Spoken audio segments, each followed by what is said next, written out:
Processing একদম কিছু preliminary ব্যাপার আছে প্রথমে। এই যেমন ধর, এই যে এই দুটো পিপিটি মানে পিডিএফ আর কি, এই দুটো পিপিটি আমি খুঁজে দেখলাম, মোটামুটি ভালোই লেখা।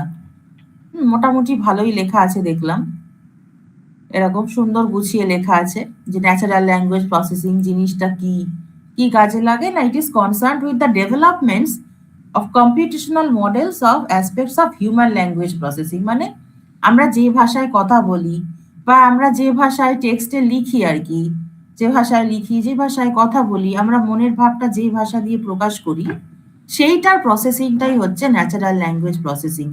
এটা কোনো মেশিন ল্যাঙ্গুয়েজ নয় যে কম্পাইলেশনের পর একটা বাইট কোড তৈরি হলো কি একটা ইএক্সি ফাইল তৈরি হলো, সেটা যে হিউম্যান আনরিডেবল ফর্ম তা কিন্তু নয়।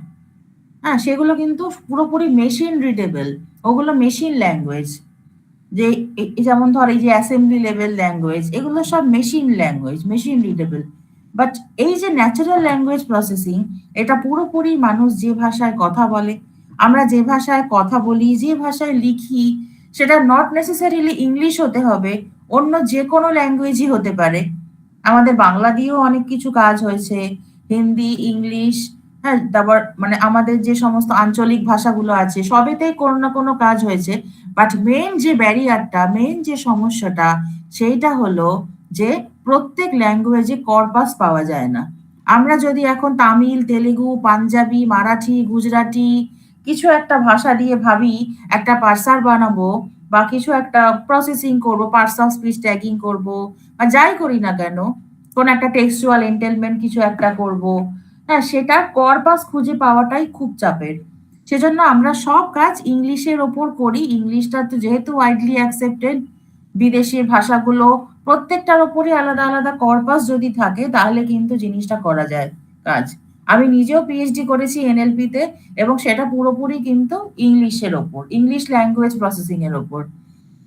সেখানে কোনো মাল্টিলিঙ্গুয়াল কিছু ছিল না, অন্য লিঙ্গুয়াল সেখানে ছিল না, আমার থিসিসটা যা ছিল আর কি। ঠিক আছে?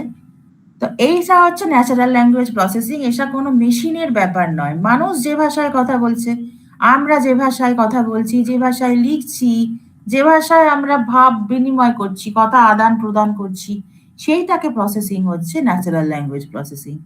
তাহলে দেখ, এটা কি না, it is the branch of computer science focused on developing systems that allow computers to communicate with people. এটাই হচ্ছে মেন ব্যাপার, যে কম্পিউটারগুলোকে মানুষের সাথে কমিউনিকেট করতে হবে। মানে একটা প্রোগ্রামকে কম্পাইল করার পর ও যে বাইট কোডটা বা ইএক্সি ফাইলটা তৈরি করবে, ওটা অ্যাবসলিউটলি নট হিউম্যান রিডেবল। সেইটা কিন্তু এনএলপি নয়, সেটা পুরোপুরি মেশিন রিডেবল কোড। বাট আমাকে এখন কম্পিউটারকে এমন ভাবে ট্রেন করতে হবে, এই লাইনটাই সব থেকে ইম্পর্টেন্ট, যে focused on developing systems that allow computers to communicate with people using everyday language.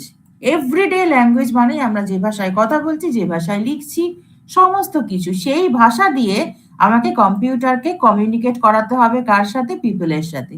এই দেখ, এই পোর্শনটাই সব থেকে important. Allow computers to communicate with people using everyday language. Everyday language, এটা কোনো মেশিন রিডেবল ল্যাঙ্গুয়েজ নয় যে মেশিনই একমাত্র বুঝবে, হিউম্যান কিছু বুঝবে না, অমন করলে কিন্তু হবে না। আমরা যে জাভার বাইট কোড তৈরি হতো বা একটা সি প্রোগ্রামকে কম্পাইলেশনের পর যে ওবিজে ফাইল তৈরি হতো, ওটার মাথা মুন্ডু আমরা কিছু বুঝতাম না কেন? ওটা আমাদের বোঝার জন্যই নয়, ওটা আমাদের বোঝার জন্য নয়। ওটা একমাত্র মেশিনই কম্পাইল করে তৈরি করেছে, মেশিনই একমাত্র এক্সিকিউট করতে পারবে। বাট এনএলপিটা হচ্ছে আমরা মেশিনকে ট্রেন করব কিভাবে, যাতে হিউম্যানের সাথে কমিউনিকেট করতে পারে এভরিডে ল্যাঙ্গুয়েজ দিয়ে। বুঝতে পারলি? অনেক রিয়েল ওয়ার্ল্ড প্রবলেম আছে, সেগুলো আমি কিন্তু রিডিং পড়ছি না, আমি যেই প্রশ্নটা শুধু ইম্পর্টেন্ট দেখ সেইটুকুই হাইলাইট করলাম। ওই একটা স্লাইড ফেলে বেকার গড়গড় করে রিডিং পড়ার কোনো মানে হয় না। আমি দিয়ে দেবো এগুলো, তোরা নিজেরাই পড়তে পারবি। আমি বেকার কোনোদিন ক্লাসেও স্লাইড নিয়ে ঢুকতাম না, যার জন্য ওই স্লাইড দেখে রিডিং পড়াটা আমার খুব বিরক্তকর লাগে। আমি রিডিং পড়ছি না, শুধু যেইটুকু ইম্পর্টেন্ট না বললেই নয় ওইটুকুই বলছি। দেখ কোন পোর্শনটা বললাম, allow computers to communicate with people with everyday language, এইটুকুই ইম্পর্টেন্ট। বাকি হাবি যাবি, এক্সাইটিং, র্যাপিডলি গ্রোয়িং, ও তোরা নিজেরাই জানিস। আমি এইসব রিডিং পড়ে আমি আর টাইম ওয়েস্ট করবো না, খুব বাজে লাগে আমার ওই রিডিং পড়তে।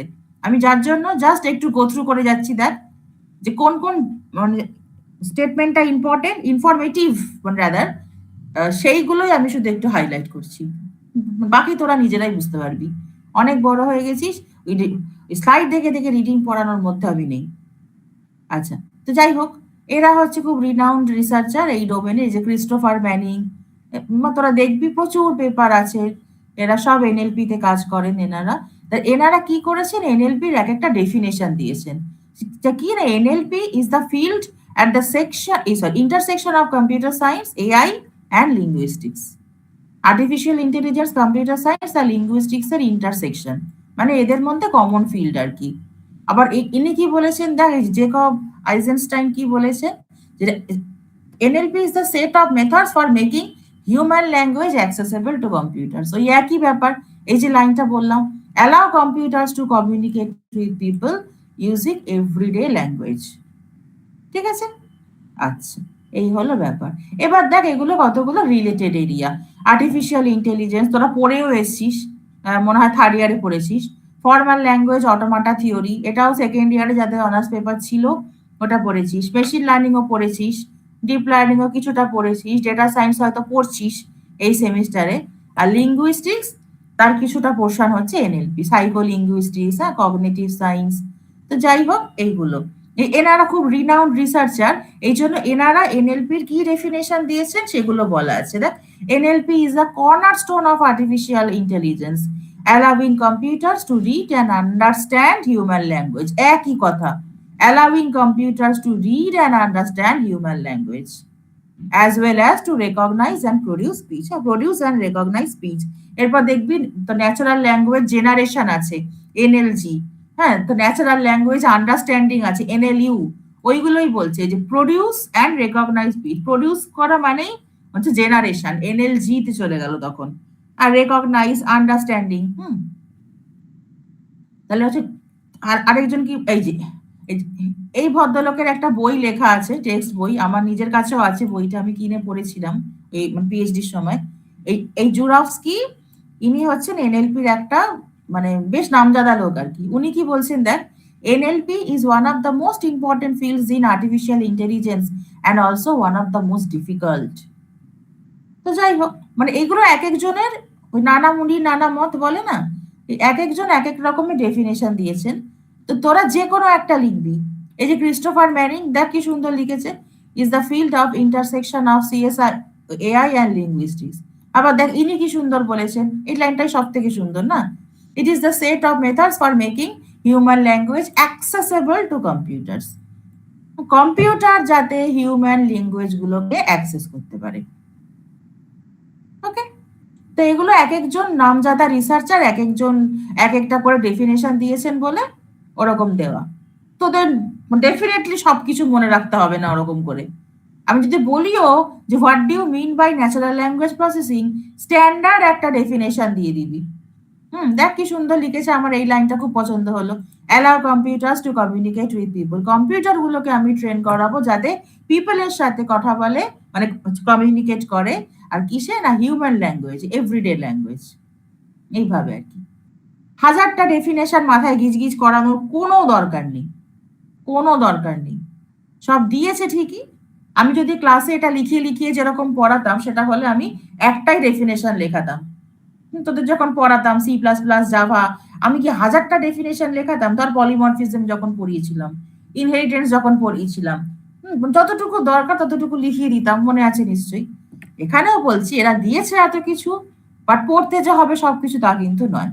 হ্যাঁ, এবার এনএলপির কতগুলো স্ট্যান্ডার্ড টার্ম রয়েছে, ওই ট্যাক্সোনমি বলে না, এগুলো হচ্ছে কতগুলো টার্ম।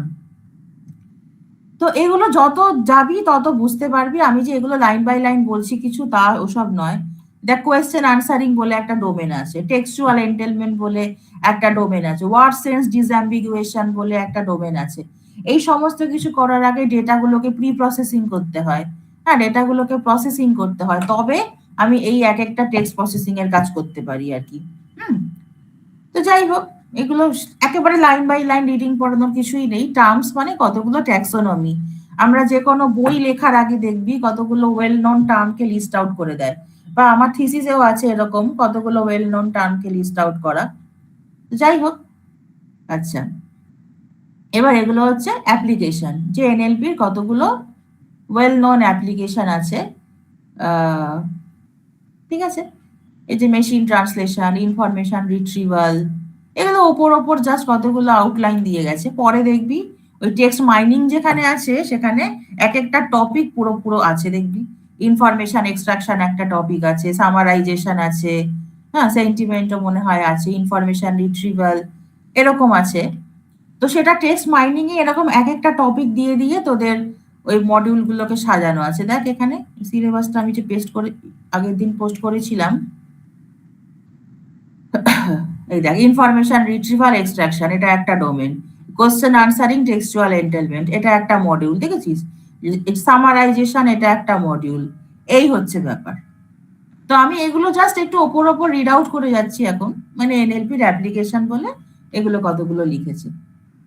সেন্টিমেন্ট অ্যানালিসিস, তোরা কিছুটা জানিসও হয়তো। ধর একটা মুভি রিভিউ সিস্টেম আছে, মুভি একটা দেখে কার কিরকম লাগলো সেটা ধর তার রেটিং করছে, হ্যাঁ।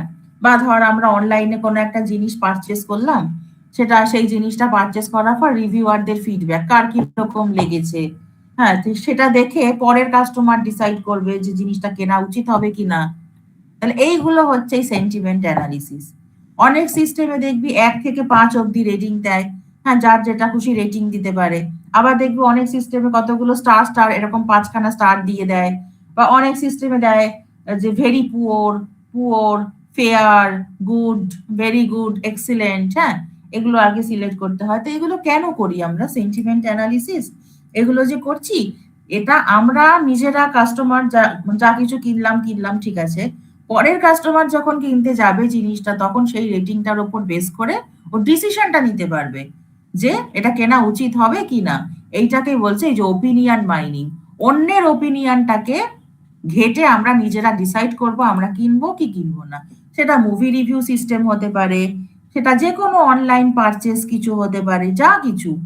হুম, সেন্টিমেন্ট অ্যানালিসিসটা দরকার এই জন্যই, হ্যাঁ। তো এগুলো জাস্ট আউটলাইন ডিসক্রাইব করেছে। দেখ, মেশিন ট্রান্সলেশন, মেশিন ট্রান্সলেশন হচ্ছে একটা ল্যাঙ্গুয়েজ থেকে আরেকটা ল্যাঙ্গুয়েজে এরকম যদি ট্রান্সলেট করতে চাই আমি, এই যে not all words in one language have equivalent words in another language. হ্যাঁ, এইটাই হচ্ছে ব্যাপার। প্রত্যেক ধর আমার ইংলিশ ডিকশনারি যত যত ওয়ার্ড আছে, প্রত্যেকটার যে করসপন্ডিং আমি হিন্দি ওয়ার্ড বা যে তামিল তেলেগু ওয়ার্ড পাবো তা কিন্তু নয়। বা অনেক ওয়ার্ডের সেম মিনিং থাকতে পারে বা মোর দ্যান ওয়ান মিনিং হতে পারে। তো এইগুলো আমাদের মাথায় রেখে মেশিন ট্রান্সলেশন করতে হয়। এই এমটি মেশিন ট্রান্সলেশন জিনিসটা একটা বিশাল ভাস্ট। এর ওপর পিএইচডি করতে 6-7 বছর লেগে যায়। আমারই একজন সিনিয়র এই এমটিতে করেছিল, তার 5 বছর, না 5 বছরও হয়নি, তার 6 বছর 7 বছর লেগে গেছে। সুতরাং বুঝতে পারছিস একটা ছোট্ট ক্লাসের মধ্যে একটা ছোট্ট স্লাইডে এইভাবে মেশিন ট্রান্সলেশন কিছুই বোঝানো যায় না।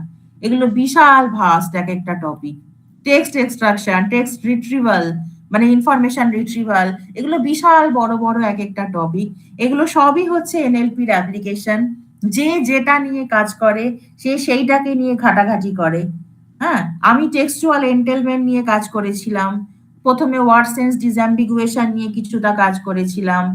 এখন আমার কাছে অনেকে সেন্টিমেন্ট অ্যানালিসিস, ওপিনিয়ন মাইনিং এর ওপর টুকটাক কাজ করছে, এই মুভি রিভিউ সিস্টেম, অনেক কিছু করছে আরো, হ্যাঁ, রেকমেন্ডার সিস্টেম আর কি, চ্যাটবট, অনেক কিছু বানিয়েছে আমার কাছে ওই এমই স্টুডেন্ট গুলো আর কি, বা ইউজিরাও করে যারা 4th ইয়ারের। তো এগুলো আর কি এক একটা হিউজ এরিয়া, এক একটা huge research topic. Machine translation মানে একটা বিশাল ব্যাপার। সেটাকে এরকমই ছোট্ট একটু স্লাইডে 2 মিনিটে বলাটা মানে প্রহসন ছাড়া আর কিছুই নয়। কিন্তু ওই যে জাস্ট প্রথমে শুরু করার জন্য এনএলপির অ্যাপ্লিকেশন, হ্যাঁ, এই যে টেক্সট এক্সট্রাকশন, এক্সট্রাকশন মানে বুঝতেই পারছিস যে বিশাল বড় একটা ডেটা কোনো সোর্স আছে আমার কাছে, সেখান থেকে যতটুকু দরকার আমাকে এক্সট্রাক্ট করতে হবে। দেখ, এই extract information from text or unstructured data, বিশাল বড় একটা ডেটা স্টোরেজ আছে, রিসোর্স আছে, ওইখান থেকে আমি কিছু ইনফরমেশনকে এক্সট্রাক্ট করে নিয়ে আসবো। এক্সট্রাক্ট যে করে আনবো সেটা কিসের ওপর বেস করে, আমার কিছু কন্ডিশন থাকে যে আমি কোন ইনফরমেশনটা চাই, হ্যাঁ, সেইটার ক্রাইটেরিয়া গুলোর ওপর বেস করে এই যে এক্সট্রাক্ট ইনফরমেশন সাচ অ্যাজ এই দেন এন্টিটি নেম, লোকেশন, কোয়ান্টিটিস, কিসের ওপর বেস করে আমি এক্সট্রাক্ট করবো আর কি ইনফরমেশনটা, বুঝতে পারছিস? এগুলো কিন্তু একদম ঝাড়া মুখস্থ করবি না, খুব বাজে জিনিস, জাস্ট একটু রিডিং পড়বি কনসেপ্টটা ক্লিয়ার করার জন্য। এই যে টেক্সচুয়াল সরি এটা হচ্ছে ইনফরমেশন এক্সট্রাকশন, এটা একটা বিশাল টপিক, বিশাল মানে বিশাল। এটাকে পড়ে যদি কেউ পিএইচডি করতে জলে নামে, তার ওই 5-6 বছর ওখান দিয়ে বেরিয়ে যাবে। তো সুতরাং ভাব, এত বড় একটা টপিককে ছোট্ট একটা স্লাইডের মধ্যে 2 মিনিট আমি কতটুকু বলবো? কিছুই না, জাস্ট একটুখানি রিডিং পড়া। দেখ এখানে কতগুলো অ্যাপ্লিকেশন বলেছে, যে health care, finance, e commerce, এরা সবাই এনএলপির এই সমস্ত টেক্সট এক্সট্রাকশনকে ইউজ করে, বুঝতে পারছিস? তারপরে এই যে computers can make sense of the vast amount of unstructured text data that is generated every day. প্রতিদিন এত এত অ্যামাউন্ট অফ ডেটা তৈরি হচ্ছে, সেইগুলোকে মানে কম্পিউটারকে দিয়ে প্রসেসিং করা। তা আমাদের মেন পারপাসটাই হচ্ছে এনএলপিতে কি করতে চাই আমরা, যে একটা মেশিনকে, একটা কম্পিউটারকে হিউম্যান ল্যাঙ্গুয়েজে, এভরিডে ল্যাঙ্গুয়েজ যেটা আমরা কথা বলি বা লিখি, সেই ল্যাঙ্গুয়েজে আমাদের সাথে কমিউনিকেট করাতে হবে। ওই মেশিন রিডেবল ল্যাঙ্গুয়েজ হলে হবে না। মানুষ যে ভাষায় কথা বলে, যে ভাষায় লেখে, পড়ে, শোনে, বোঝে, সেই ভাষায় একটা মেশিনকে মানে একটা কম্পিউটারকে ট্রেন করাতে হবে, যাতে আমাদের সাথে কমিউনিকেট করতে পারে। সুতরাং কাজটা যে খুব সহজ তা কিন্তু নয়, ওই জন্যই বলেছে যে খুব ডিফিকাল্ট। ওই জুরাফস্কির দেখবি ডেফিনেশনটা, মার্টিন জুরাফস্কি লিখেছে, ইজ ডিফিকাল্ট। সে তো বটেই, অত কি সহজ? এই দেখ, is the also one of the most difficult. দেখেছিস? এগুলো এক একজন রিসার্চার এক এক ভাবে লিখেছেন আর কি, কেমন? আচ্ছা, এই যে টেক্সট এক্সট্রাকশন, আমরা কেন এক্সট্রাক্ট করতে চাই? হিউজ একটা ডেটা সোর্স আছে, হিউজ একটা একটা কর্পাস আছে, সেটা দিয়ে আমি কি করব? আনস্ট্রাকচার ডেটা, কোনো নির্দিষ্ট ফরম্যাটেও নেই, তাহলে আমি সেখান থেকে আমার যতটুকু চাই ততটুকু এক্সট্রাক্ট করে আনতে চাই, সাচ অ্যাজ এই যে এন্টিটি নেম, লোকেশন, কোয়ান্টিটি, এইগুলোর ওপর বেস করে। হুম, সেটা আমাকে দেখতে হবে যে আমার কি চাই, আমি তার উপর বেস করে এক্সট্রাক্ট করব। পুরো গল্প লিখেছে, কেমন? কিচ্ছু মুখস্থ করবি না, শুদ্ধ জিনিসটাকে বুঝে নিবি, যে এই যে হ্যাঁ, that can be use to extract information from text or unstructured data. এইটুকুই হচ্ছে মেইন জিনিস, ফার্স্ট লাইনটা। এরপর সব গল্প লিখেছে, কেউ মুখস্থ করবি না বেকার এগুলো। আচ্ছা, টেক্সট ক্লাসিফিকেশন দেখ, এই যে আনস্ট্রাকচার টেক্সট ইজ এভরিওয়্যার, এই যে email, chat, conversation, website, social media, সেজন্য কি হয়, it is hard to extract value from this data unless it is organised in a certain way. আমরা প্রতিদিনকার নিয়ত যে ডেটাগুলো দেখতে পাই, সেগুলো সবই কোনো নির্দিষ্ট ফরম্যাট মেনটেন করে না। আমরা যখন চ্যাট করি, আমরা যখন মেল লিখি, যখন ওয়েবসাইট ঘাঁটি, বা যখন আমরা সার্চ ইঞ্জিনে কিছু সার্চ করি, তো আমরা কি সেগুলো কোনো নির্দিষ্ট ফরম্যাট ফলো করেন না? সেই জন্যই বলছে আনস্ট্রাকচার ডেটা থেকে ইনফরমেশনকে এক্সট্রাক্ট করে আনা খুব ডিফিকাল্ট। সেই জন্য কি করতে হয়, সেগুলোকে একটা নির্দিষ্ট ওয়েতে অর্গানাইজ করতে হয়। দেখ পরিষ্কার বলেছে, একটা নির্দিষ্ট ওয়েকে আমাকে অর্গানাইজ করতে হয়। এবার টেক্সট ক্লাসিফিকেশনটাকে আমরা কি বলি? Text tagging or text categorisation. এটা কিসের প্রসেস? না কিছুই না, এগুলো টেক্সটকে কতগুলো অর্গানাইজড গ্রুপের মধ্যে ভেঙে দেয়। এই যে by using NLP, text classifiers can automatically analyse text and then assign a set of predefined tags and category. এগুলো জেনারেলি পিওএস ট্যাগিং কে বোঝাচ্ছে, পার্টস অফ স্পিচ ট্যাগিং। একটা সেন্টেন্স কে পড়ে কোনটার কি পার্টস অফ স্পিচ, কোনটা নাউন, কোনটা pronoun, কোনটা verb, কোনটা অ্যাডভার্ব, কোনটা অ্যাডজেক্টিভ, কোনটা প্রিপোজিশন, হ্যাঁ, এইগুলোকে আইডেন্টিফাই করা, এইগুলো কিন্তু এক প্রকার ক্যাটাগরাইজেশন, তাই না? এই যে ক্যাটাগরাইজেশনটা করতে গেলে কি করতে হবে? আমাকে একটা অর্গানাইজড ওয়েতে যে জিনিসটা এগোতে হবে। একটা আনস্ট্রাকচার সব যদি থাকে, সেগুলো দিয়ে তো আমরা কোনো ফ্রুটফুল কাজই করতে পারবো না, তাই না? তো সেই জন্য বলছে যে আমাকে কতগুলো ক্লাসিফায়ার ইউজ করে, এই যে text classifiers can automatically analyse. এরপর দেখবি পিওএস ট্যাগার আছে, স্ট্যানফোর্ডে পিওএস ট্যাগার আছে, দেখবি ডাউনলোড করে দেখতে পারিস। অটোমেটিক্যালি তুই একটা সেন্টেন্স দিলে তোকে পুরো পার্টস অফ স্পিচ দেখিয়ে দেবে, নাউন, প্রোনাউন, ভার্ব, অ্যাডভার্ব, কিছুই না এগুলো। ঠিক আছে, এই হলো পুরো গল্প। এই যে তো চ্যাটবট আমরা জানি তো এগুলো, এই যে automated process, enter process is automated, এই যে 24/7 সার্ভিস, সপ্তাহে 7 দিনই কাজ করবে, যে কোনো সময় 24 ঘন্টাই কাজ করবে। তো অবভিয়াসলি অটোমেটেড তো হতেই হবে। ওখানে কি সারাক্ষণ কোনো হিউম্যান রিপ্রেজেন্টেটিভ থাকছে? একদমই না। সেজন্য জাস্ট একটুখানি জিনিসটাকে বুঝে নেওয়া যে automatic conversation with people. Automatic chatbots আর computer program that conduct automatic conversation with people. এইটাই হচ্ছে মেইন জিনিস। আর 24/7 তো থাকবেই, কারণ যেহেতু অটোমেটিক কনভারসেশন, ওখানে কোনো মানুষ বসে থাকছে না, সেই জন্য। ইমেল ফিল্টার, ইমেল ফিল্টার দেখ, আমরা যখন জিমেলে কোনো মেল টেল পাঠাই দেখবি কোনোটা স্প্যামে চলে যায়, কোনোটা প্রমোশন ট্যাগে চলে যায়, হ্যাঁ, বা কোনোটা আবার ইনবক্সেও ঢোকে। ইমেল ফিল্টারিং, আমার ইমেল ফিল্টারিং দিয়ে একটা পেপারও আছে, দেখি সেই স্প্যাম ইমেল গুলোকে ফিল্টার করা। তো যাই হোক, কতগুলো মানে রেস্ট্রিক্টেড ওয়ার্ড আছে বা ফ্রেজ আছে, সেগুলোকে ইন্ডিকেট করতে পারলে ওটা স্প্যাম মেসেজ হিসেবে ট্রিট করে। সেই জন্য তখন ওগুলোকে স্প্যামে ঢুকিয়ে দেয়, মানে স্প্যাম ফোল্ডারে। তাহলে এই ইমেল ফিল্টারিংটা খুব দরকার। কেন? একটা যদি রেস্ট্রিক্টেড কিছু মানে ওয়ার্ড দিয়ে একটা ইমেল কেউ লিখে পাঠায়, so that should be filtered.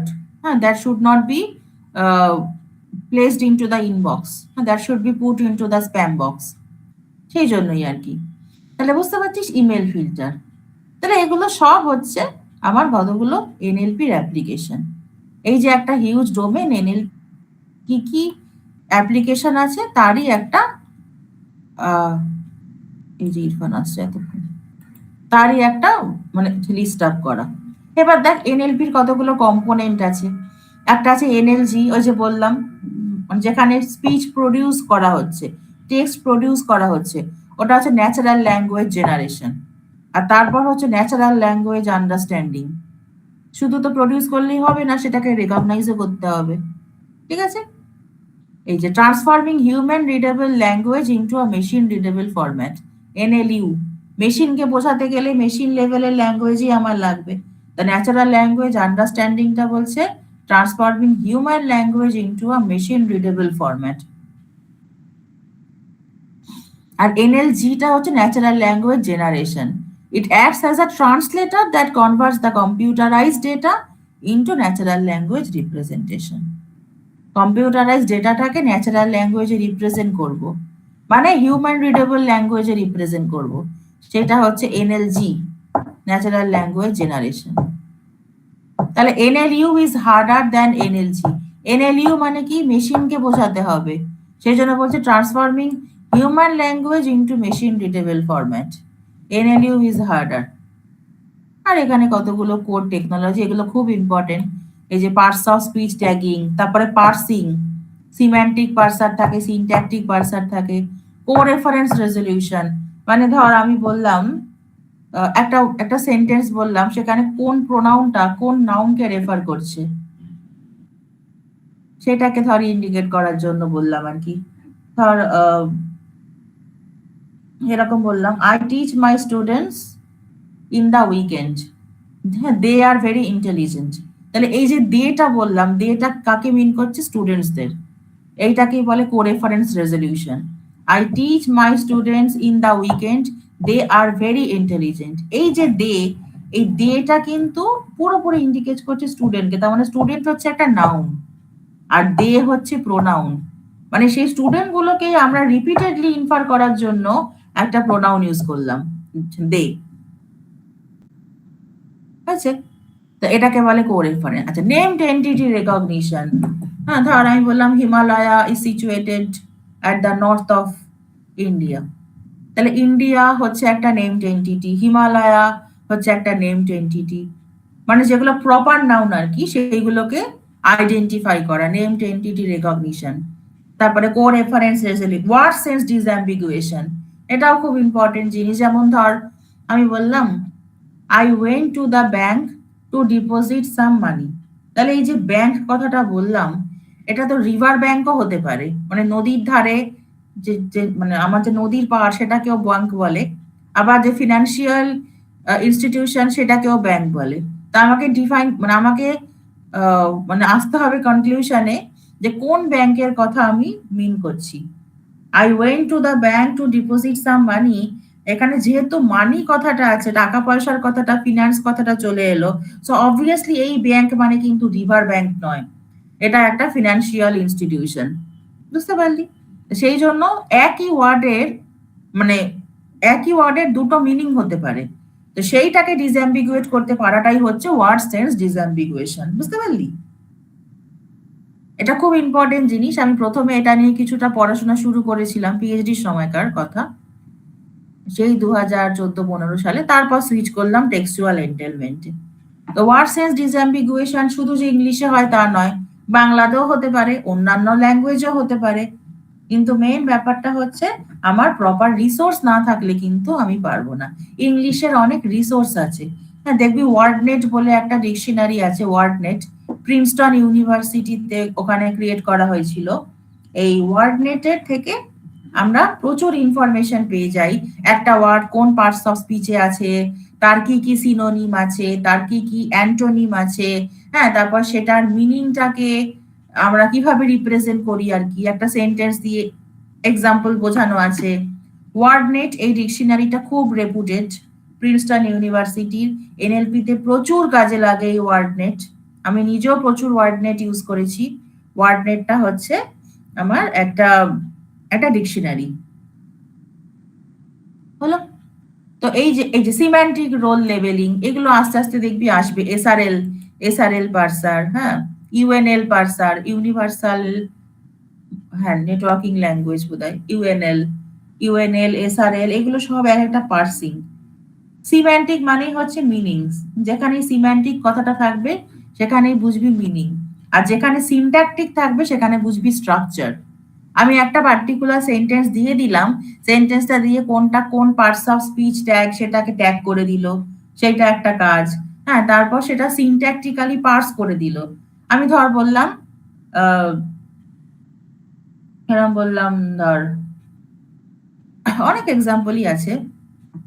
ধর আই প্লে ক্রিকেট, এরকম বললাম, তাহলে আইটা হচ্ছে এখানে সাবজেক্ট, প্লেটা হচ্ছে ভার্ব, আর তো ক্রিকেটটা হচ্ছে অবজেক্ট।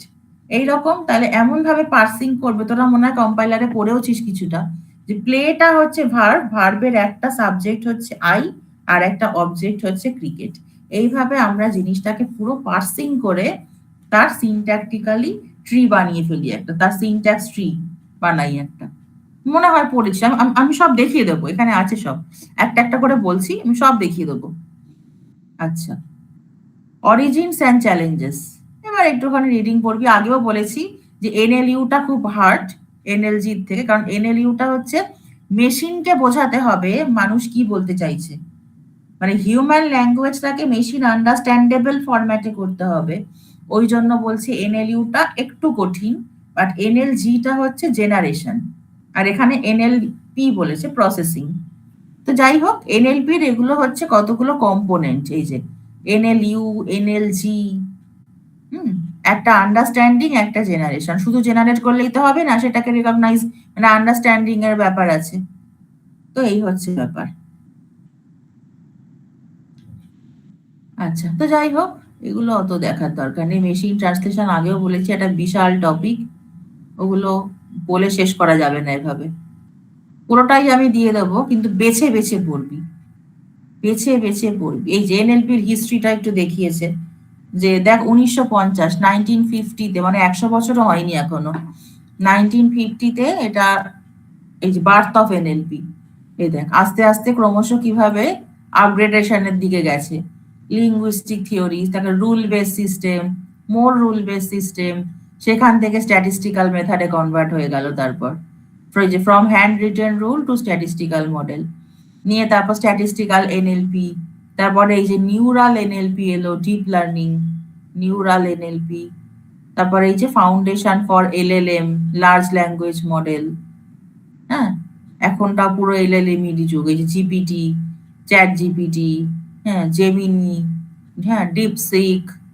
এটা হচ্ছে একটা হিস্ট্রি অফ এনএলপি, এটা একটু দেখতে পারিস, মানে শুধু আর কি নিজের বোঝার জন্য আমরা জিনিসটা কিভাবে অগ্রসর হয়ে হয়ে এই 2020, এখন 2026-এ আমরা দাঁড়িয়ে আছি। 1950 থেকে এটা শুরু হয়েছিল, এর বার্থ। আস্তে আস্তে এগোচ্ছি, ক্রমশ আপগ্রেডেশন হচ্ছে হচ্ছে হচ্ছে, রুল বেসড, মোর রুল বেসড, তারপরে স্ট্যাটিস্টিক্যাল, তারপর স্ট্যাটিস্টিক্যাল এনএলপি এলো, হ্যাঁ, নিউরালে চলে গেল। সবকিছুই এখন হচ্ছে নিউরাল নেটওয়ার্ক দিয়ে। তারপর LLM, এই হচ্ছে পুরো এনএলপির হিস্ট্রিটা। এই হচ্ছে এনএলপির পুরো হিস্ট্রি, এটা একটু দেখে নিতে পারিস কেমন। আচ্ছা, তো যাই হোক, এবারে দেখ স্টেপস ইন এনএলপি, কতগুলো স্টেপ, যে কতগুলো স্টেপ আছে আমি প্রত্যেকটা স্টেপই অল্প অল্প করে বলার চেষ্টা করব। হ্যাঁ, লেক্সিক্যাল অ্যানালিসিস, লেক্সিক্যাল মানে এক একটা ওয়ার্ড বাই ওয়ার্ড অ্যানালিসিস, এক একটা মানে ধর আমি একটা প্যারাগ্রাফ লিখলাম কি একটা সেন্টেন্স লিখলাম, প্যারাগ্রাফে যাওয়ার দরকার নেই, একটা একটা সেন্টেন্স লিখলাম, তাহলে কি একটা সেন্টেন্স তো কতগুলো ওয়ার্ড দিয়ে তৈরি হয় তাই না? তা আমাদের ওয়ার্ড বাই ওয়ার্ড যদি অ্যানালিসিস করতে হয়, সেইটাকে বলা হয় লেক্সিক্যাল অ্যানালিসিস। তা সেটা কিরকম অ্যানালিসিস করব আমরা, ধর প্রত্যেকটা ওয়ার্ডের একটা রুট ফর্ম থাকে, মানে ধর আমি বললাম আই প্লেড টেনিস, প্লেড, প্লেডটা হচ্ছে পাস্ট ফর্ম তাই না, তাহলে ইডিটা যে যোগ করেছি ওইটাকে বাদ দিলে আমার রুট ফর্মটা আসবে প্লে। ঠিক আছে, এরকম আর কি এক একটা ওয়ার্ডের রুট ফর্ম বার করা, তার সমস্ত প্রেফিক্স বা পোস্টফিক্স বাদ দিয়ে, হ্যাঁ তার সমস্ত কিছু বাদ দিয়ে রুট ফর্মটাকে বার করা, এগুলোকে বলা হয় মর্ফ। সব আসবো। হ্যাঁ, সিনট্যাকটিক অ্যানালিসিস, পার্সিং, মানে আমরা একটা সেন্টেন্স দিয়ে দিলাম, তার স্ট্রাকচার ওয়াইজ জিনিসটাকে পার্স করব। এর আগেও তোরা কম্পাইলারে মনে হয় পার্সার পড়েছিস, শিফট রিডিউস পার্সার পড়েছিলি না? এই তোরা, হ্যাঁ হ্যাঁ হ্যাঁ, ওই পার্সার গুলো, তা কিছুই না, একটা ওখানে মানে যেটা ছিল কম্পাইলার, সেখানে মেশিন ল্যাঙ্গুয়েজের ব্যাপার ছিল, বাট এখানে হচ্ছে পুরোটাই হিউম্যান ল্যাঙ্গুয়েজ। মানে আমি একটা গোটা সেন্টেন্স দিয়ে দেবো, তার সাবজেক্ট থাকবে, ভার্ব থাকবে, অবজেক্ট থাকবে, সেই অনুযায়ী আমাকে পার্সিংটা করতে হবে। সো ডেফিনেটলি পার্সিং করার আগে পিওএস ট্যাগিংটা আমাকে করে নিতে হবে, যে কোনটা ভার্ব, কোনটা তার সাবজেক্ট হবে, কোনটা তার অবজেক্ট হবে, সেইটাকে জানার আগে আমাকে আগে পার্সিং করতে হবে, এই সরি আগে পিওএস ট্যাগিং করতে হবে। হ্যাঁ, তারপর সিম্যান্টিক অ্যানালিসিস, সিম্যান্টিক অ্যানালিসিস মানে কোনটার কি রোল, এই যে বললাম আই প্লেড ফুটবল বা আই প্লেড টেনিস যাই হোক, তাহলে এই যে মানে আই প্লে, প্লেটা হচ্ছে একটা ভার্ব, আই প্লে, আই এর সাথে প্লে এর কিরকম সম্পর্ক, সাবজেক্ট, মানে সাবজেক্ট ভার্ব রিলেশন। আবার প্লেড ফুটবল, তাহলে প্লেড ফুটবল যেটা সেটার সাথে একটা হচ্ছে মানে হচ্ছে ভার্ব অবজেক্ট রিলেশন। তাহলে এইগুলো হচ্ছে সিম্যান্টিক অ্যানালিসিস, মানে কোনটার কি রোল মিনিং ওয়াইজ, এখানে মিনিং ব্যাপার আছে। আমি যদি উল্টোটা বলতাম, আমি যদি এরকম বলি দ্য স্টুডেন্টস প্লে ফুটবল, ব্যাস ঠিক আছে, এটার একটা সিম্যান্টিক্যাল মিনিং একদম কারেক্ট। বাট যদি ঘুরিয়ে দিই the football played the students, এটা কিন্তু স্ট্রাকচার ওয়াইজ মানে কারেক্ট, সিনট্যাকটিক্যালি কিন্তু কারেক্ট, বাট সিম্যান্টিক্যালি কিন্তু এর কোনো মানেই দাঁড়াচ্ছে না। এরকম যদি বলা হয় the students play football, fine, সিনট্যাকটিক্যালিও কারেক্ট, সিম্যান্টিক্যালিও কারেক্ট। বাট যদি উল্টোটা করি দ্য ফুটবল প্লে স্টুডেন্টস, কোনো মানে দাঁড়াচ্ছে না, but syntactically correct, grammatically correct. সুতরাং গ্রামার শুধু ঠিক হলেই যে তার মিনিং ঠিক হবে, মানে সেটার একটা মিনিং দাঁড়াবে তা কিন্তু নয়, শুধু গ্রামার ঠিক হলে হবে না। তো গ্রামারটাকে চেকিং করার জন্য আমরা পার্সিং করছি, ঠিক আছে, আর মিনিংটাকে চেকিং করার জন্য আমার সিম্যান্টিক অ্যানালিসিসে আসছে, বুঝছি? এইবারে আস্তে আস্তে যাচ্ছে, এই যে লেক্সিক্যাল অ্যানালিসিস, কতগুলো ওয়ার্ডের ইনভলভমেন্ট আছে এখানে, বুঝছিস? এটা হচ্ছে লেক্সিক্যাল অ্যানালিসিস। তারপরে সিনট্যাকটিক অ্যানালিসিস, এই যে I went to the market, ঠিক আছে, বাট এমন যদি আমি এরকম করি went I to the market, এটার কোনো মানে দাঁড়াচ্ছে না, এটা সিনট্যাকটিক্যালি কারেক্ট না, এটা তোর হচ্ছে সিম্যান্টিক্যালি কারেক্ট। সেই জন্য গ্রামারটাকে চেক করতে হবে, এই যে হ্যাঁ রুলস অফ গ্রামার। কিন্তু আবার বললাম শুধু গ্রামার ঠিক থাকলে এই যে মিনিং ঠিক হবে তা তো নয়। হ্যাঁ, the I went to the market, but the students, the people went to the market, হ্যাঁ the people went to the market, ঠিক আছে, কিন্তু এরকম যদি বলি the market went to the people, এটা কিন্তু grammatically correct, the market went to the people, এর এর কিন্তু গ্রামারে কোনো ভুল নেই, এর সাবজেক্টটা হচ্ছে went, এর সরি এর ভার্বটা হচ্ছে went, এর সাবজেক্ট হচ্ছে মার্কেট আর অবজেক্ট হচ্ছে পিপল, বাট মার্কেট পিপলে যাবে এটার কোনো মানেই দাঁড়াচ্ছে না। সেই জন্য শুধু গ্রামার ঠিক হলেই যে সেটার মানে ঠিক হবে তা কিন্তু নয়। এই জন্য এবার কি লিখেছে দেখ, থার্ড লেভেল অফ অ্যানালিসিস হচ্ছে সিম্যান্টিক অ্যানালিসিস। থার্ড লেভেল, তার মানে প্রথমেই যেটা করছি পার্টস অফ স্পিচ গুলোকে ট্যাগিং করে নিচ্ছি, যে কোনটা নাউন, কোনটা ভার্ব, কোনটা অ্যাডভার্ব, কোনটা অ্যাডজেক্টিভ, হ্যান ত্যান সব ট্যাগিং হয়ে গেল। ট্যাগিংটা করলার পর আমি কি করব, তারপর ট্যাগিংটা করার পর আমি যেটা করব সেটা হচ্ছে সিনট্যাকটিক পার্সিং। সিনট্যাকটিক পার্সিং দিয়েই আমার গ্রামারের রুলগুলো মেনটেন হয়েছে কিনা চেক হবে।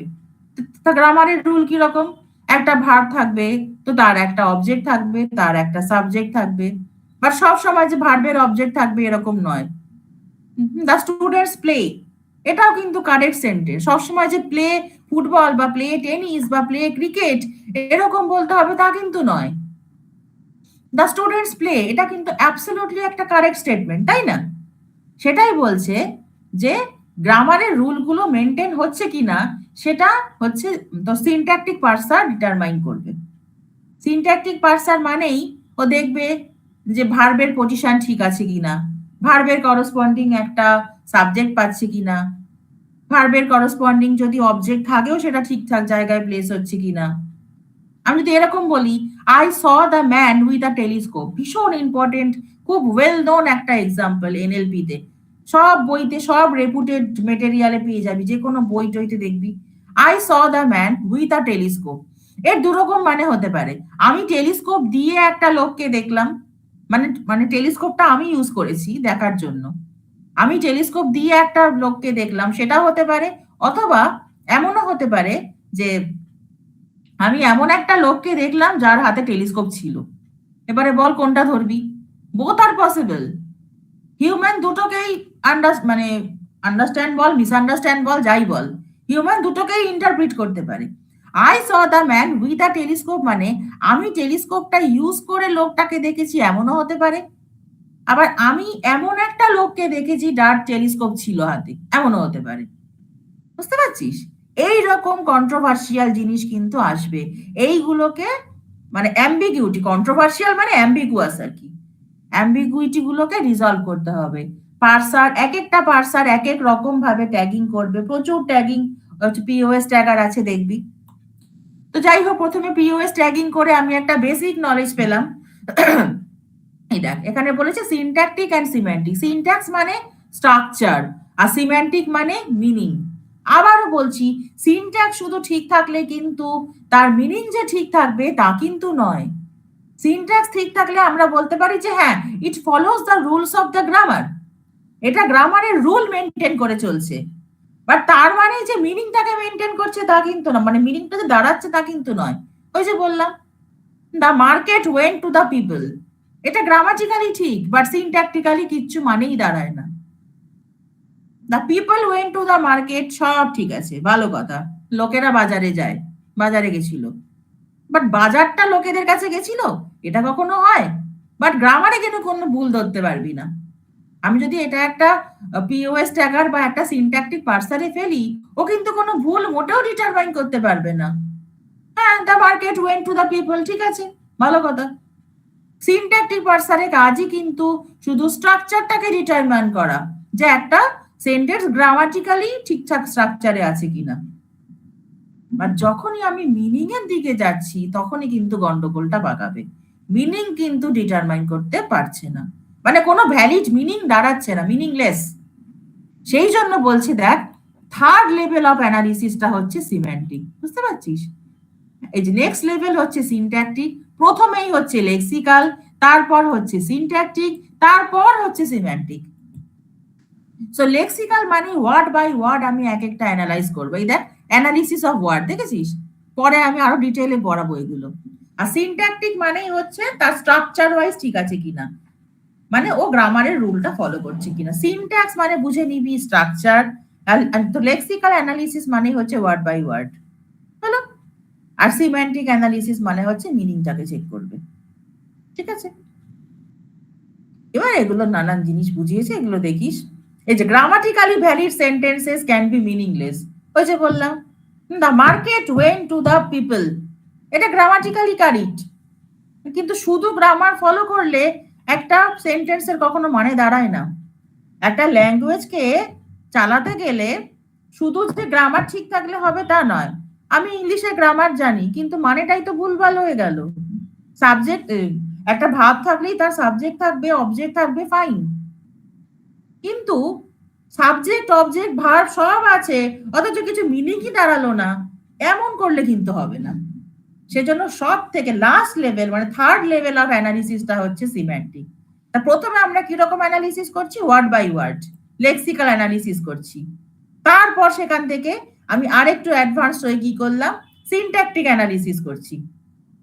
মানে স্ট্রাকচার ওয়াইজ আমরা দেখছি যে ওটা গ্রামারের রুল ফলো করছি কিনা। তারপরেও কি বললাম? যে grammatically valid sentences have no meaning. এই যে grammatically valid sentences can be meaningless. তো তখন আমাকে মিনিংটাকে জাজ করার জন্য সিম্যান্টিক অ্যানালিসিস করতে হবে।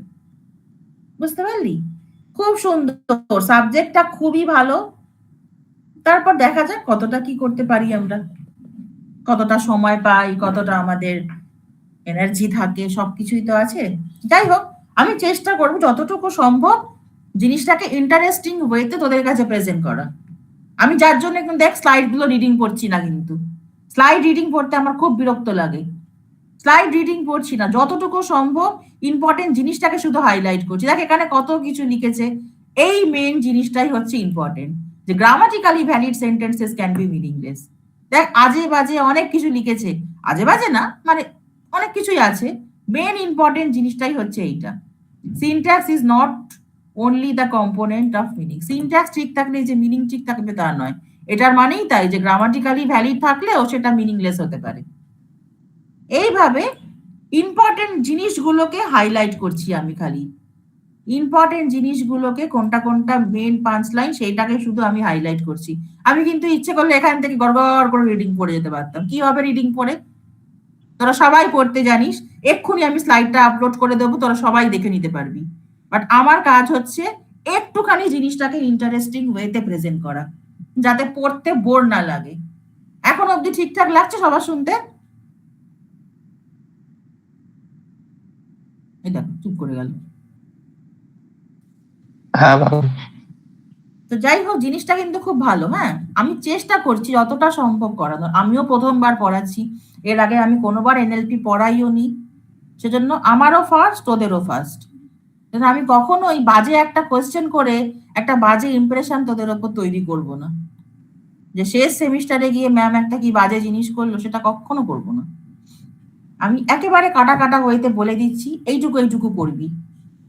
দেখ 138 পেজের একটা পিডিএফ, একদম ঘাবড়াবি না দেখে। ঠিক যতটুকু পড়ছি, ওই 13 পেজ বললে ওই 13 পেজই পড়বি। আচ্ছা, এরপর ফোর্থ লেভেল হচ্ছে ডিসকোর্স। হ্যাঁ,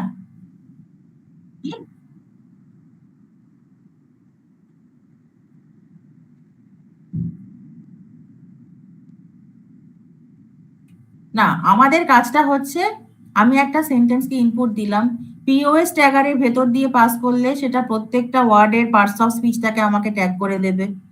আচ্ছা, তারপর যদি আমি একটা সিনট্যাক্ট পার্সারের ওপর দিয়ে পাঠাই, সিনট্যাকটিক্যাল পার্সার, তাহলে ওর কাজ হচ্ছে স্ট্রাকচার ওয়াইজ জিনিসটাকে ভেঙে দেবে।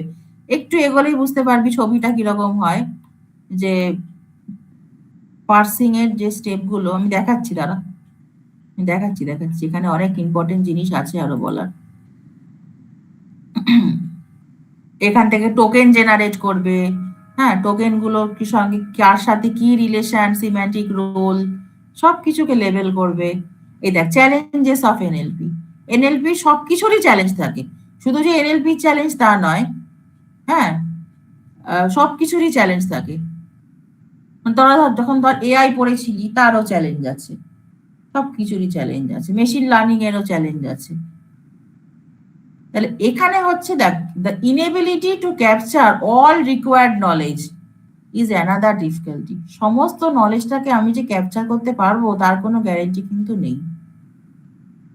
এই যে natural languages are highly ambiguous and vague, achieving such representation is difficult. মানে কিরকম? ওই যে আমরা বললাম, I went to the bank in the afternoon. এবার কারো বোঝার ক্ষমতা আছে এখানে ব্যাংকের মানেটা কি? এই জন্যই বলছে হাইলি অ্যাম্বিগুয়াস। আমি যখন বলছি যে I went to the bank to deposit some money, বা আমি যদি এরকম বলি I went to the bank in the morning for a walk, বা I went to the bank for a morning walk, for a evening walk, তাও বোঝা যাচ্ছে। But আমি যদি এরকম বলি যে I went to the bank in the afternoon, কেউ বুঝতে পারবে এটা কোন ব্যাংক, এটা রিভার ব্যাংক না কোনো ফিনান্সিয়াল ইনস্টিটিউশন, কেউ তো বুঝতে পারছে না। এই জন্যই বলছে natural languages are highly ambiguous. আমি তো সেটা রিভার ব্যাংকে ঘুরতেও যেতে পারি বিকেলে, বা আমি বিকেলে ব্যাংকে টাকা তুলতেও যেতে পারি। সেই জন্য কনটেক্সটটাকে যদি জাজ না করা হয়, তাহলে কিন্তু অ্যাম্বিগুইটিটাকে রিজলভ করারও জায়গা থাকে না। কনটেক্সট সবসময় জাজ করতে হবে। তা কনটেক্সট মানে কি? পার্টিকুলার যে ওয়ার্ডটা আমার কাছে অ্যাম্বিগুয়াস, তার আশেপাশের ওয়ার্ডগুলোকে আমাকে দেখতে হবে যে আশেপাশের ওয়ার্ডগুলো মিনিংটা কোন দিকে ইনক্লাইন হচ্ছে। আমি যদি একবার বলে দিই যে I went to the bank to deposit some money or to withdraw some money, তা মানি, ডিপোজিট, এগুলো মানেই হচ্ছে ফিনান্সিয়াল ইনস্টিটিউশন।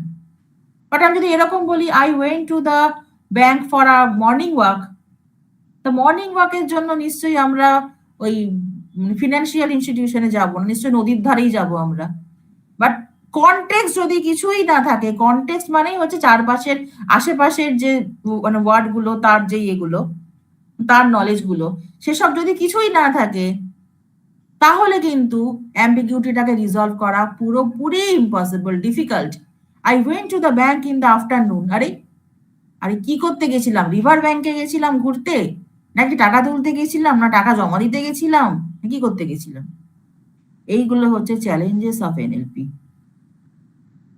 সব চ্যালেঞ্জ। এই চ্যালেঞ্জগুলোকে সমস্ত ওভারকাম করে ওঠা এখনো পসিবল হয়নি, বুঝলি? এই দেখ, ওয়ার্ড লেভেল অ্যাম্বিগুইটি, একই ওয়ার্ডে ডিফারেন্ট মিনিং হতেই পারে। সব থেকে বড় ডিফিকাল্টিটাই হচ্ছে খালি অ্যাম্বিগুয়াস মানে কন্ট্রাডিক্টরি। অ্যাম্বিগুইটি মানে কন্ট্রাডিকশন। সেই অ্যাম্বিগুইটি দেখ কম্পাইলারেও অ্যারাইজ হতো, মনে করে দেখ, কম্পাইলারে অ্যাম্বিগুয়াস সেট হতো না?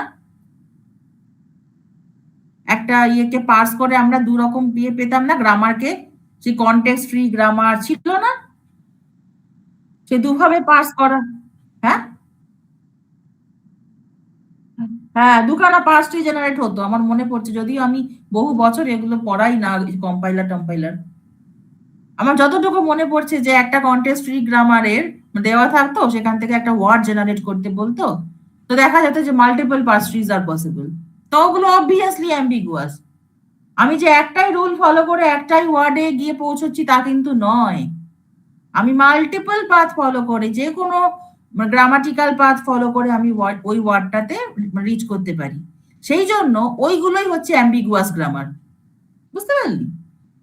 তো হিউম্যান ল্যাঙ্গুয়েজে অ্যাম্বিগুয়াসটা কিরকম হয়? এই যে একই ওয়ার্ডের এরকম মানে থাকতে পারে আলাদা, একই ওয়ার্ডের অন্য মানে। ধর স্পিচের ক্ষেত্রে বললাম, স্পিচের ক্ষেত্রে সি, SEAC মানে সমুদ্র, এটাও হতে পারে, আবার SEEC মানে দেখা, এমনও হতে পারে।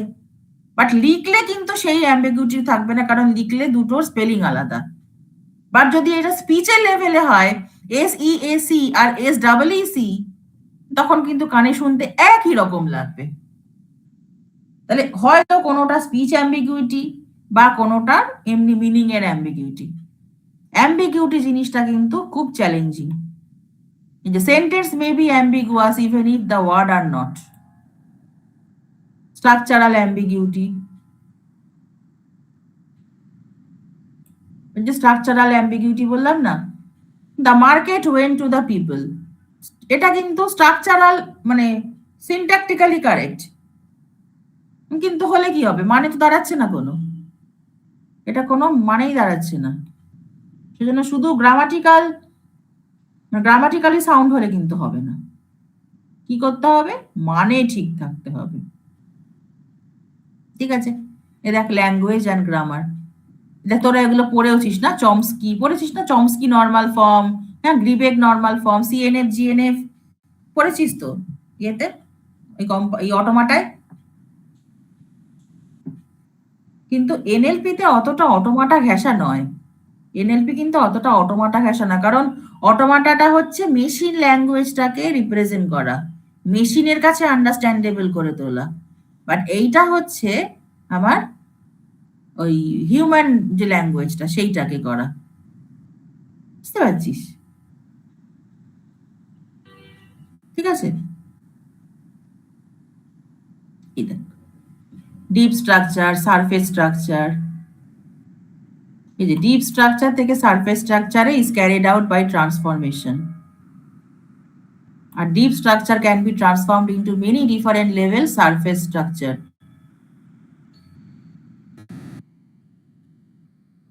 এটা পূজা প্লেস ভিনা, আর veena is played by Puja, দুটোরই কিন্তু সেম মিনিং, স্ট্রাকচারালি আলাদা। দেখেছিস, একটার প্লেস হচ্ছে ভার্ব, তার সাবজেক্ট হচ্ছে পূজা আর অবজেক্ট হচ্ছে ভিনা। আর এইখানে প্লেড বাই পূজা, তাহলে ভিনার এখানে সাবজেক্ট হয়ে গেল, প্লেডের এখানে সাবজেক্ট হয়ে গেল ভিনা, অবজেক্ট হয়ে গেল পূজা।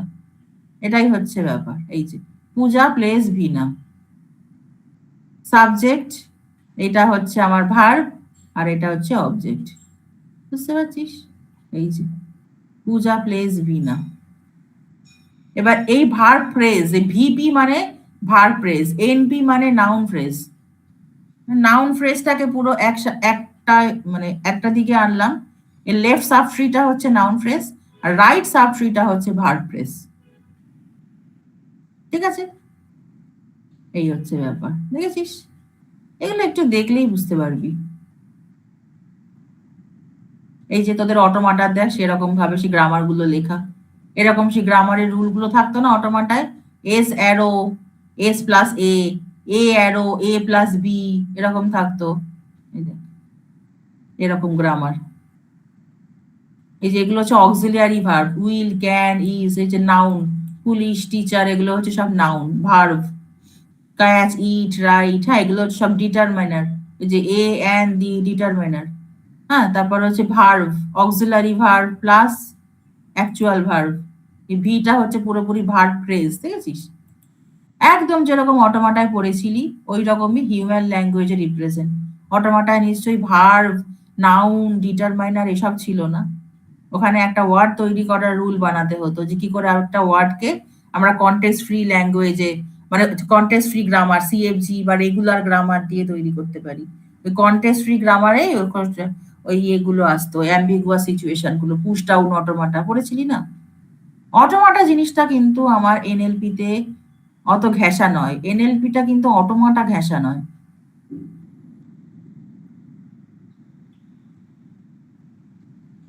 ঠিক আছে, police will catch the snatcher, the police will catch the snatcher, এটা অ্যাক্টিভ সেন্টেন্স। প্যাসিভ ট্রান্সফরমেশন কি লিখেছে দেখ, the culprit will be এনক্যাচ by police, the culprit will be এনক্যাচ by police, সেটাকে কনভার্ট করতে হয় যে ট্রান্সফরমেশন রুল দিয়ে। মানে আর কি, ওই যে আমরা ভয়েস চেঞ্জ করতাম না স্কুলের 7-8-এ ভয়েস চেঞ্জ করতাম, মানে একই, শুধু স্ট্রাকচারটাকে পাল্টে দিল। Police will catch the snatcher, আমরা কি লিখতে পারি, the snatcher will be caught by the police, এরকম লিখতে পারি। এটা না করে লিখেছি the culprit will be এনক্যাচ by police. The culprit আর স্ন্যাচার এই দুটো কিন্তু সিনোনিমাস। তাহলে এই সিনোনিম গুলো আমরা কি করে পাবো? এই ওয়ার্ডনেট যে ডিকশনারিটা বললাম, সার্চ মেরে দেখবি, ওটা ডাউনলোডও করা যায়, ছোট্ট একটা ফাইল, ওটা ডাউনলোড করে দেখবি, একটা ছোট্ট ইন্টারফেস দেবে, ওখানে যা ওয়ার্ড দিবি তার করসপন্ডিং সমস্ত synonym, antonym, parts of speech, সমস্ত কিছু মিনিং আমাকে দিয়ে দেবে। বুঝতে পারছিস? তাহলে এখানে স্ন্যাচার আর কালপ্রিট এই দুটো কিন্তু আমার সিনোনিমাস, সেই জন্য এখানে স্ন্যাচারের জায়গায় কালপ্রিট লিখেছে। আমি সিম্পলি এটাকে ভয়েস চেঞ্জ করতে গেলে কি হতো, the snatcher will be caught by police. The snatcher মানে যে ছিনতাই করেছে সে ডেফিনেটলি একটা কালপ্রিট হবে। আর এখানে ক্যাচটাকে এন ক্যাচ লিখে দিয়েছে, ভার্বে এন ক্যাচ করে দিয়েছে। আমি যদি কট লিখতাম তাহলে পাস্ট পার্টিসিপল ফর্মে হয়ে যেত, স্ন্যাচার উইল বি কট, কট ফট না লিখে এখানে লিখে দিয়েছে এন ক্যাচ। যাই হোক, এইভাবে ট্রান্সফরমেশন। এই যে এই হচ্ছে আমার পার্টস ট্রি, এই পার্টস ট্রিটাই আমি দেখাবো বলছিলাম। পার্টস ট্রি, বুঝতে পারছিস?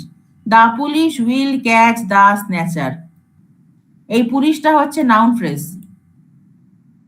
এই পুলিশটা হচ্ছে নাউন ফ্রেজ, আর উইল ক্যাচ এটা হচ্ছে ভার্ব ফ্রেজ, উইল ক্যাচ এটা হচ্ছে ভার্ব ফ্রেজ, আর এখানে দা স্ন্যাচার এটা হচ্ছে পুরোটা নাউন। বুঝতে পারলি? এইভাবে আমরা সিনট্যাকটিক্যালি পার্সিং করি।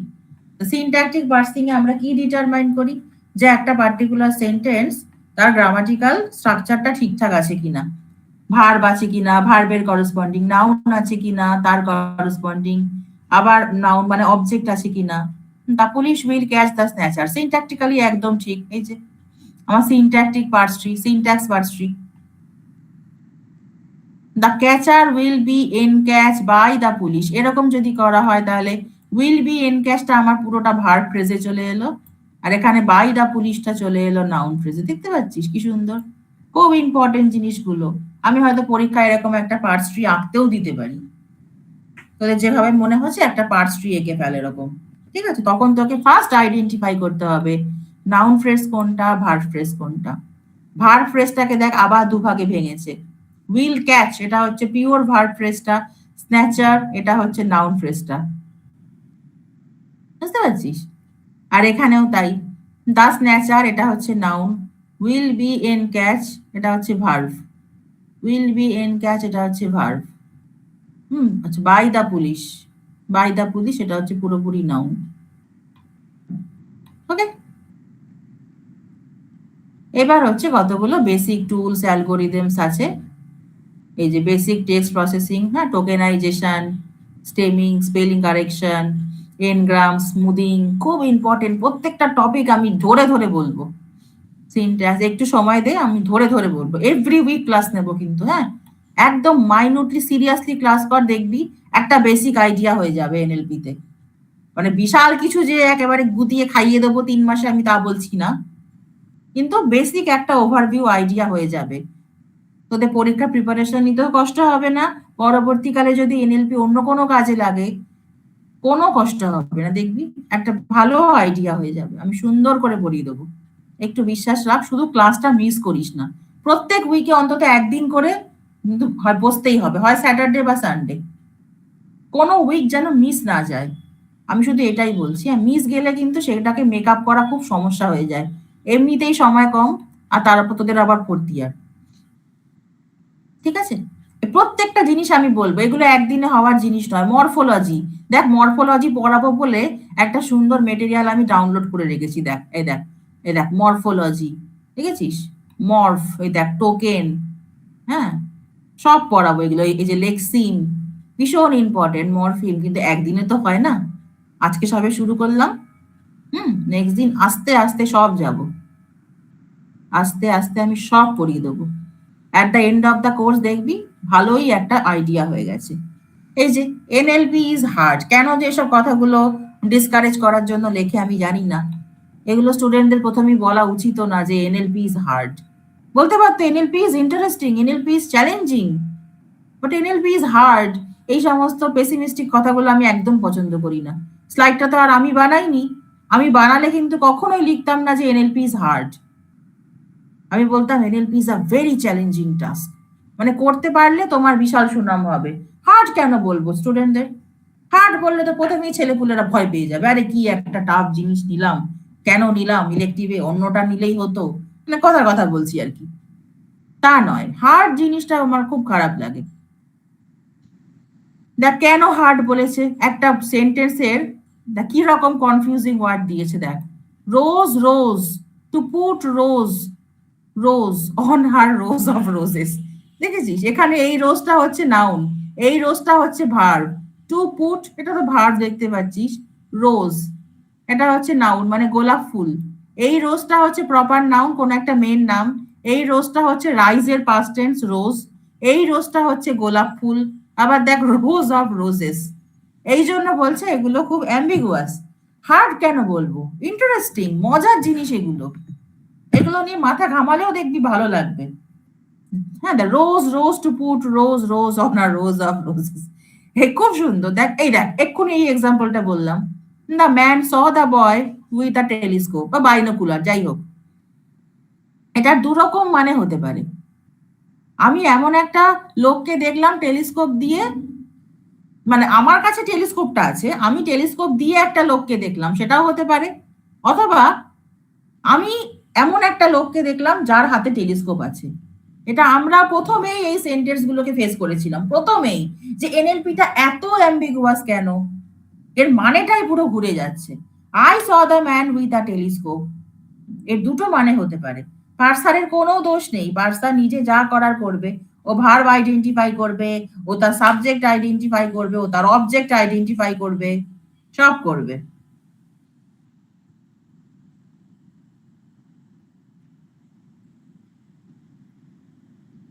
এই দেখ অ্যাম্বিগুইটি, সেখানে বিভিন্ন রকমের অ্যাম্বিগুইটি হতে পারে।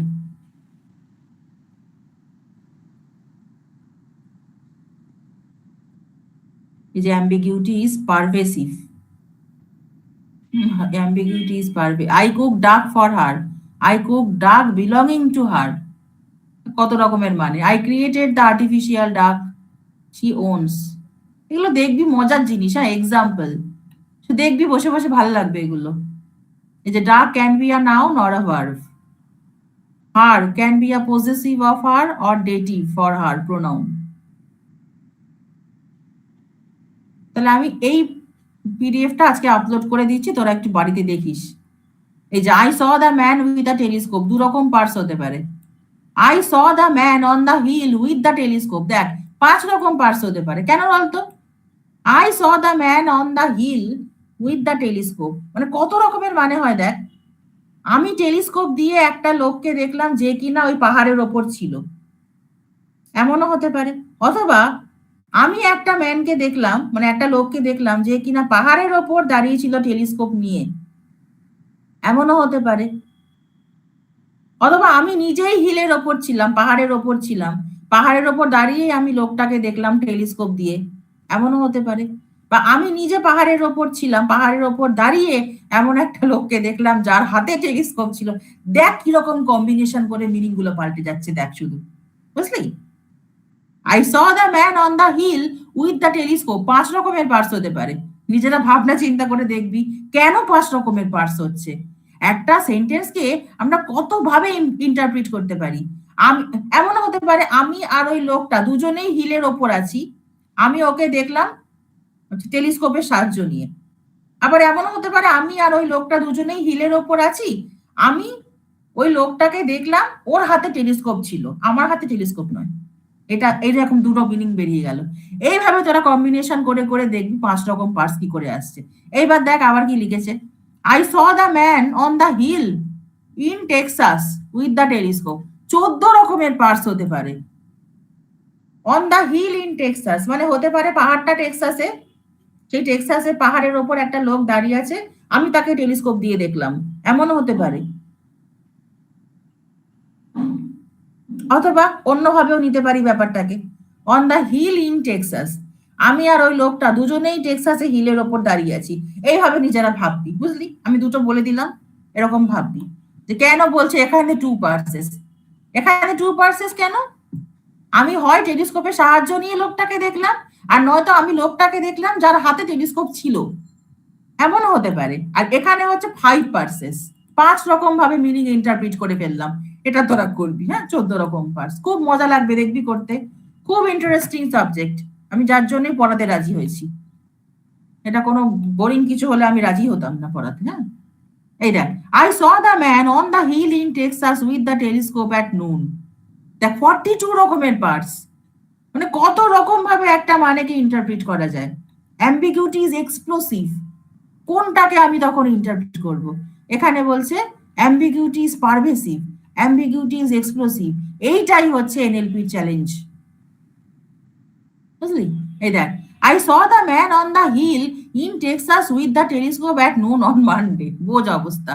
132 রকমের পার্টস হয়, সব ওই কম্বিনেশন করে করে। নিজেরা খাতার মধ্যে লিখবি, দেখবি খুব মজা লাগবে যে কি করে 42 পার্টস আসছে।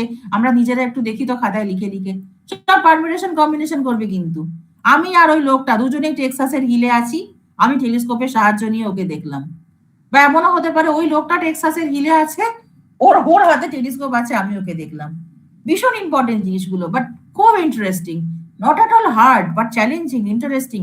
এই অ্যাডজেক্টিভ গুলো আমি পছন্দ করি। এই নেগেটিভ টার্ম হার্ড কেন বলবো? হার্ড তো সবকিছুই হার্ড। মেশিন লার্নিং কি খুব সহজ? এআই কি খুব সহজ? বা ওদের কম্পাইলার অটোমাটা কি খুব সহজ? সহজ কোনোটাই নয়, বাট চ্যালেঞ্জিং, ইন্টারেস্টিং। এইগুলো বললে তাহলে জোশটা আসে পড়ার, না? তাহলে একটু ভালো করে শিখি তো জিনিসটা, হার্ড কেন বলবে? ঠিক আছে, এই দেখ আবার বলছে ভাই এনএলপি ইজ হার্ড। এসব স্লাইড যদি আমি বানাতাম না, এসব ওয়ার্ড আমি ইউজই করতাম না, হার্ডটাকে বলে দিতাম চ্যালেঞ্জিং বা ইন্টারেস্টিং বা ব্রেন স্টর্মিং, এরকম কিছু একটা বলতাম। হার্ড ফার্ড কথাগুলো যাই হোক বুঝে নি, সেগুলো আমি যে বানাইনি। ওকে, তাহলে আমি আজকে এই অবধি রাখছি, পরের দিন মরফোলজি শুরু করব। পুরো লেক্সিক্যাল অ্যানালিসিস থেকে ধরে ধরে এগোবো। একদিন লেক্সিক্যাল পড়াবো, একদিন সিনট্যাকটিক পড়াবো, একদিন সিম্যান্টিক রোল লেভেলিং পড়াবো, তারপর ডিসকোর্স, তারপর প্র্যাগমেটিক, আস্তে আস্তে সব যাব। শুধু আমাকে সময়টা ঠিকঠাক কিন্তু দিস তোরা।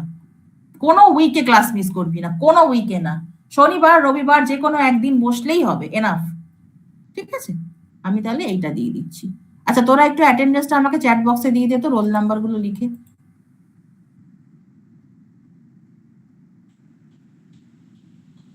এনএলপি নোটস, তাহলে এই পিডিএফটা আমি তোদের দিয়ে দিচ্ছি আজকে, তোরা একটু নিজেরা বাড়িতে পড়িস। ভাল লাগবে, দেখবি সাবজেক্টটা খুব ভালো, এবং আমি বোঝার মতো করেই সব বলে দেবো। কারোর যাতে কোনো সমস্যা না হয় এই সাবজেক্টটাকে নিয়ে, এনএলপি নিয়ে যাতে কোনো কারোর ডাউট না থাকে। কিন্তু বুঝতেই পারছিস না, এটা পুরো থিওরিটিক্যাল পেপার। তো এটা যদি প্রোগ্রামিটিক্যাল, এটা কোনো প্রোগ্রামিং পেপার হলে তোদের সামনে আমি রান করে দেখাতাম, ঠিক যেরকম আমি ইয়েদের পড়াতাম, ওপেন ইলেকটিভদের। বাট এটা তো আর প্রোগ্রামিং লিখে রান করার কিছু নয়। থিওরিটাকেও আমি ইন্টারেস্টিং ওয়েতেই প্রেজেন্ট করার চেষ্টা করব। শুধু আমাকে সময়টুকু দিস আর আমার উপর একটু বিশ্বাস রাখিস, আমি যথাসম্ভব চেষ্টা করব। আগেও তো দেখেছিস না, আমি কখনো ক্লাস ফাঁকি দিয়েছিলাম বা কোনোটা ওপর ওপর তোদের ঘাড়ে চাপিয়ে দিয়েছিলাম? করে নিস, সব কষ্ট করে লিখে লিখে সব পড়াতাম। তা এখন সেই লেখার ব্যাপারটা নেই, যেহেতু অনলাইন ক্লাসে। ঠিক আছে, আমি তাহলে অ্যাটেন্ডেন্স নিয়ে নি। মন্দির হাপাল থেকে শুরু, মন্দির থেকে পড়লেন। তাহলে এই অ্যাটেন্ডেন্সে, আজকের অ্যাটেন্ডেন্সের জন্য একটা ফাইল বানিয়ে ফেলি। প্রতিদিনকার অ্যাটেন্ডেন্সই আমি নিয়ে নেব, প্রতিদিনকার অ্যাটেন্ডেন্স। তাহলে নেক্সট আবার পরের শনিবার যদি না করিস, তাহলে রোববার করিয়ে দেবো, আমার অসুবিধে নেই। ওই যদি, আরে রোববার আমার না আরো একটা কাজ থাকে, ওই জন্য প্রতি রোববার যে হবে তা নয়। শনিবার এমনি রাখ, ঠিক আছে, শুধু পরের শনিবারটা অসুবিধা হলে বল, আমি রোববার নিয়ে নেবো।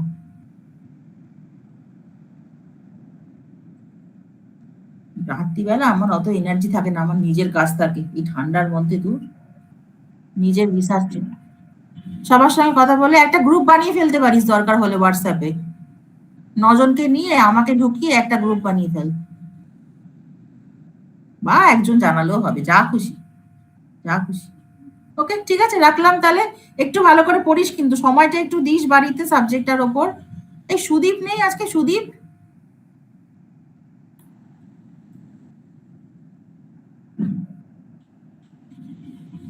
সুবায়ন ছিল, তাহলে অ্যাটেন্ডেন্সটা না দিয়েও বেরোলো কেন? অদ্ভুত তো, আলি পালাই পালাই।